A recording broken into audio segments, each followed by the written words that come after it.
بسم الله الرحمن الرحيم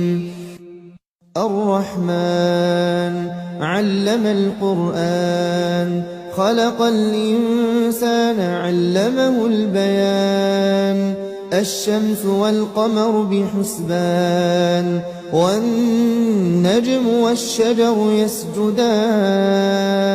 والسماء رفعها ووضع الميزان ألا تطغوا في الميزان وأقيموا الوزن بالقسط ولا تخسروا الميزان والأرض وضعها للأنام فيها فاكهة والنخل ذات الأكمام والحب ذو العصف والريحان فبأي آلاء